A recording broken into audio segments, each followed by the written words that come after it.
గ్రామానికి ఇద్దరు శిష్యులు పంపి కట్టబడిన గాడిద పట్ల ఎవరినో ప్రేమ చూపట్లేదని, ఎవరినో జాలి చూపట్లేదని, ఆ గాడిద పట్ల ఎవరు కూడా మంచి చెడ్డలు చూడట్లేదు, పరామర్శించలేదు.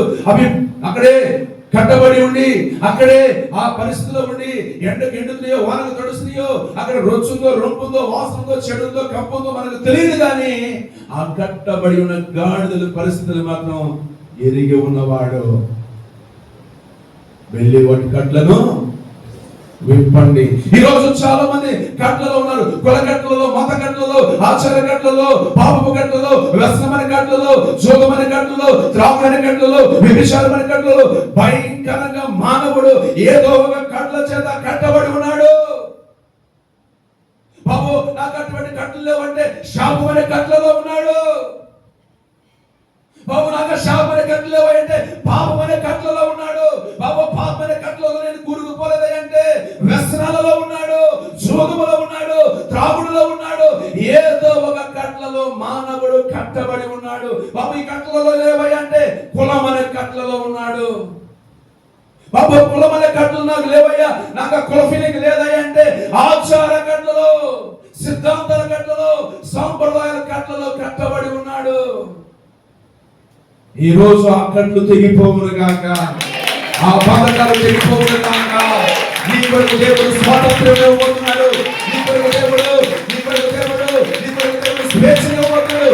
ఆత్మ ఎక్కడ ఉండదో అక్కడ స్వాతంత్ర్యం ఉండదు. ఆత్మ ఎక్కడ ఉండదో అక్కడ స్వాతంత్ర్యం కలుగుతుంది. నీకు బానిసవు కావు, నీకు బానిసవు కావు. ఆ శాపము నీ నుండి తొలగిపోవును గాక, ఆ పాపము కట్లు తెగిపోవును గాక, ఆ బంధకాలు తెగిపోవును గాక, ఆ అంధకారం తెగిపోవును గాక. నీకు విడుదల కలుగును గాక, నీ బిడ్డకు విడుదల కలుగును గాక, ఈ సంతానానికి విడుదల కలుగును గాక, నీవు కలిగి ఉన్న వారికి నీకు విడుదల కలుగును గాక.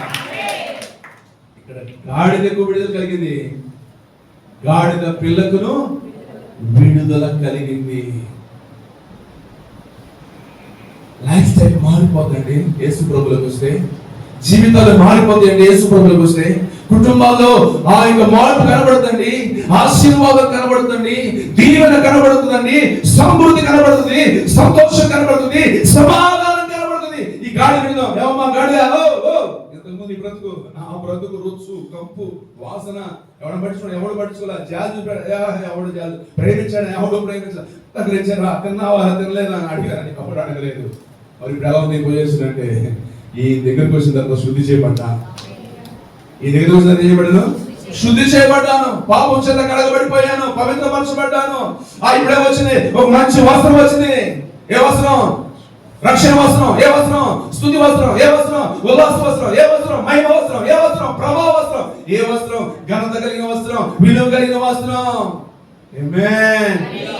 ఇప్పుడు ఎవరితో నీ జీవితం? నా యేసుతో నా జీవితం. ఇప్పుడు ఎవరితో నీ ప్రయాణం? నా యేసుతో నా ప్రయాణము. ఇప్పుడు ఎవరిలాగా? కడలాగా యేసుతోనే. ఎందుకంటే ఆయన వల్ల తెలివి వచ్చింది, ఎందుకంటే ఆయన వల్ల కంట వచ్చింది, ఆయన వల్ల గౌరవం వచ్చింది, ఆయన వల్ల గుర్తుకు వచ్చింది. ఇప్పుడు నా జీవితం ఆయన కొరకే. ఆ శాపంలో ఉన్నప్పుడు, ఆ పాపంలో ఉన్నప్పుడు, ఆ రొచ్చులో రొప్పులో ఉన్నప్పుడు, ఆ కట్టులో ఉన్నప్పుడు ఎవ్వడు రాలేదండి బాబు. కానీ ఆయన జాలి చూపాడు, ప్రేమ చూపాడు. ఆ బంధకాల కట్ల అంధకార శాపగ్రస్తమైన జీవితం విడిపించాడు. ఇప్పుడు చూడండి మా జీవితాలు ఎలా ఉన్నాయంటే ఆయనతో. ఇప్పుడు చూడండి మా కుటుంబాలు ఎలా ఉన్నాయంటే ఆయనతో. ఇప్పుడు చూడండి ఆయనతో మా జీవితాలు, మా బ్రతుకులు ఎలా ఉన్నాయో. నేను మాత్రమే కాదు, మా సంతానం కూడా. మా సంతానం కూడా ఆశీర్వదించబడ్డాం, దీవించబడ్డాం, విమోచించబడ్డాం. శాపగ్రస్తమైన జీవితం నుండి, పాప జీవితాల నుండి, శాప జీవితాల నుండి, నరక జీవితాల నుండి, అంధకార జీవితాల నుండి మేము విమోచించబడ్డాం. ఇప్పుడు మేము క్రీస్తు కూడా జీవిస్తున్నాం. క్రీస్తు మాతో కూడా ఉన్నాడు. ఇప్పుడు మేము వేసే ప్రతి అడుగులో ఆయన ఉన్నాడంటారా లేదా?